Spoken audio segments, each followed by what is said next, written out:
کوئی آدمی سیزن گزارتا ہے تو ہمارا مشاہدہ یہی ہے کہ سیزن گزارنے کے بعد اس سے زبانی پوچھنے کی ضرورت نہیں پڑتی کہ میاں کاروبار اس بار کیسا رہا، اس بار سیزن کیسا لگا۔ اس کے عادات و اطوار بتلا رہے ہوتے ہیں کہ اس بار کاروبار صحیح مچا ہے، اس بار کاروبار صحیح لگا ہے۔ اس کا طریقہ زندگی بدل جاتا ہے، اس کے ناز و انداز بدل جاتے ہیں، خوشیوں کے انداز بدل جاتے ہیں، اس کے چال چلن، لباس و پوشاک بدل جاتا ہے۔ یہ ساری چیزیں علامت بتلا رہی ہوتی ہیں، پوچھنے کی ضرورت نہیں ہے، اس کا زبان حال سے یہ ہے کہ کاروبار صحیح لگا ہے۔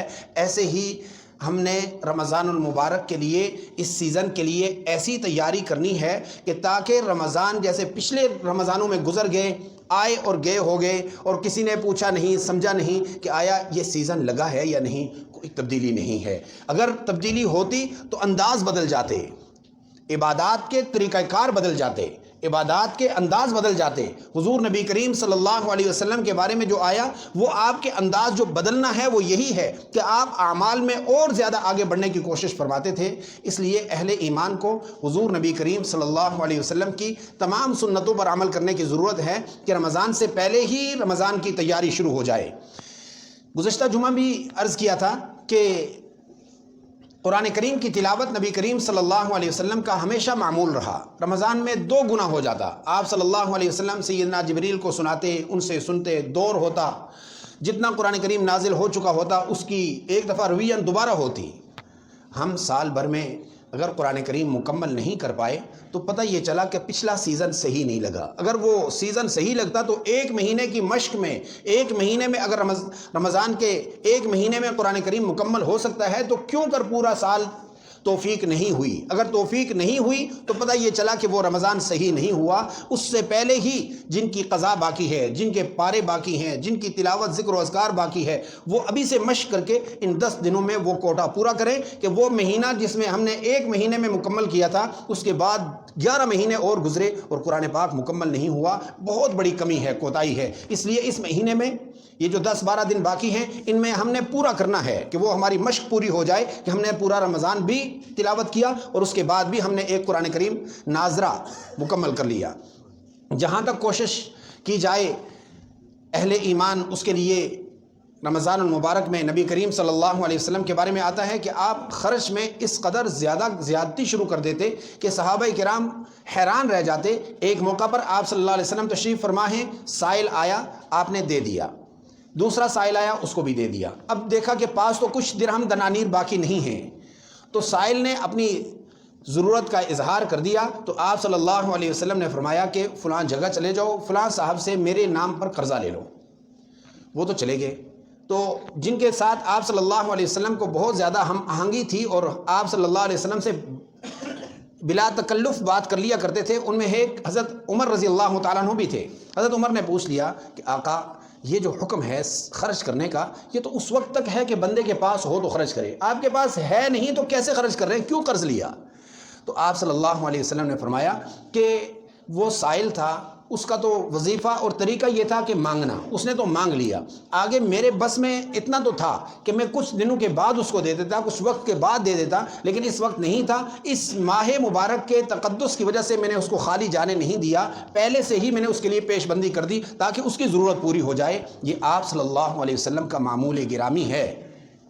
آپ صلی اللہ علیہ وسلم رمضان المبارک کی انتظار نہ فرماتے کہ رمضان آئے گا تو پھر خرچ کریں گے، اس سے پہلے لوگوں کی ضروریات پر نظر رکھتے۔ ہمیں بھی اس رمضان سے پہلے، آنے سے پہلے ہی اہل ایمان جو اپنے گرد و نواح میں رہنے والے ایسے سفید پوش لوگ جن کی ضروریات پوری نہیں ہو پا رہی، اور اس دور میں جس میں سے میں اور آپ گزر رہے ہیں کہ کھانے پینے کے اخراجات تو پیچھے رہ جاتے ہیں، جو گیس بجلی کے بل ہیں وہی نہیں پورے ہو پا رہے، اس لیے اپنے گرد و نواح میں ضرور نظر رکھیں حضور کا امتی ہونے کے ناطے کہ کہیں ایسا نہ ہو کہ ہم نے تو پہلے سے راشن منگوا لیا، ہم نے تو پورے مہینے کی اسکیم تیار کر لی کہ یہ ڈشیں ہمارے دسترخوان پر ہوں گی، لیکن ساتھ والے کا پتہ بھی نہ ہو۔ ایسا نہیں ہونا چاہیے۔ ضرور جو غرباء، فقراء اور مستحقین ہیں ان کے لیے تیار رہنا چاہیے، اپنے آپ کو تیار رکھنا چاہیے۔ اور ساتھ یہ کہ اس دینے میں ہماری جانب سے تو کوتاہی ہو سکتی ہے، لیکن اللہ تبارک و تعالیٰ کی جانب سے واپسی میں کوتاہی نہیں ہے۔ حضرت علی رضی اللہ تعالیٰ عنہ کے بارے میں آپ نے سماعت فرمایا کہ تشریف فرما ہیں سائل نے سوال کیا تو یاد تھا کہ گھر میں کچھ چھوڑ کے آیا ہوں، ضروری راشن کے لیے جو گھر میں خرچ تھا وہ ٹوٹل 6 درہم گھر میں چھوڑ کے آیا ہوں۔ حضرت حسن کو بگایا کہ بھئی حسن چلے جاؤ، جا کے والدہ سے وہ لے آؤ، جو رقم چھوڑ کے آیا ہوں وہ لے آؤ۔ وہ اس کو دے دی۔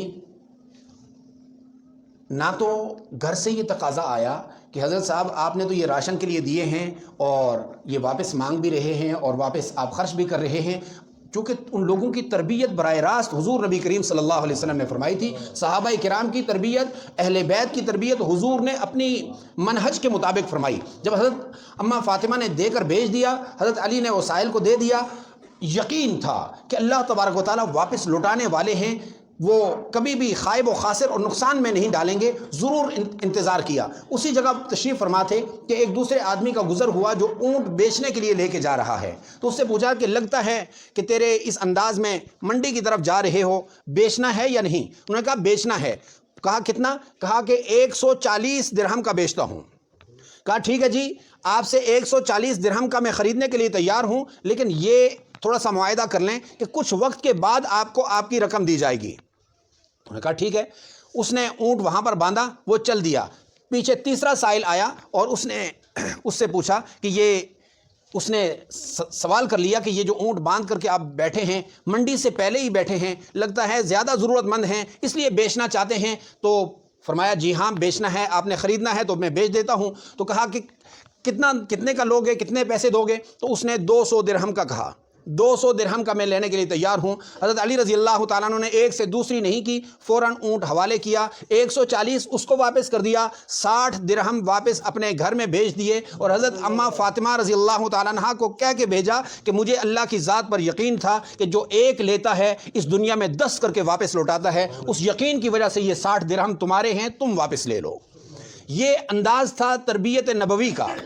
حضور نبی کریم صلی اللہ علیہ وسلم نے امت کا اس طریقے سے اعتقاد اور یقین بنایا تھا۔ آج یقین کی کمزوری کی بنا پر زکوٰۃ دیتے ہوئے بھی ڈر لگتا ہے، حالانکہ فرض ہے۔ زکوٰۃ کسی پر احسان نہیں ہے، یہ ہمیشہ یاد رکھیں۔ زکوٰۃ فرض ہے۔ اچھا دینے والا وہ ہے جو فقیر کے دروازے پر جا کر دے، فقیر کو بلا کر نہیں، فقیر کے دروازے پر۔ اچھا امیر وہ ہے، اچھا مالدار وہ ہے شریعت کی نظر میں کہ جو مستحق کے دروازے پر جا کر اس کی ضرورت کو پورا کرے۔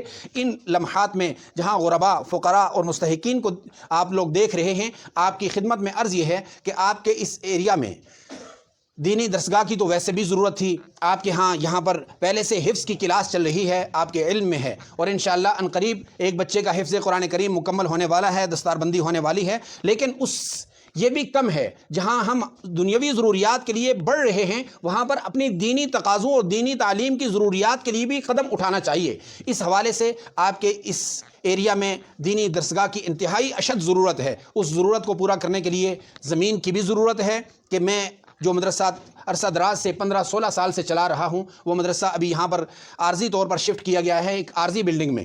آپ سے گزارش ہے کہ اس کے لیے جگہ کے لیے بھی دعا فرمائیں اور اس کے لیے اپنے عطیات بھی جمع کرائیں، تاکہ کہ ہماری ضروریات جہاں پر دنیاوی ضروریات ہیں، جہاں مارکیٹ ضرورت ہوتی ہے، اسکول کالج ضرورت ہوتا ہے، میڈیکل ضرورت ہوتا ہے، وہاں پر ہماری دینی ضروریات سب سے زیادہ ہیں کہ وقت پر ہمیں فتویٰ مل جائے، وقت پر دینی رہنمائی مل جائے، ہمارے بچوں کو دینی تعلیم مل جائے۔ یہ بہت اشد ضرورت ہے۔ اس ضرورت کو پورا کرنے کے لیے آپ حضرات سے گزارش ہے کہ ضرور اس میں حصہ لیں۔ اللہ کریم ہم نے جو کچھ کہا سنا اس پر عمل کرنے کی توفیق نصیب فرمائے اور رمضان المبارک کا بہترین طریقے سے استقبال کرنے کی توفیق نصیب فرمائے۔ وآخر دعوانا الحمدللہ رب العالمین۔ قل یا عبادی الذین اسرفوا علی انفسهم لا تقنطوا من رحمت اللہ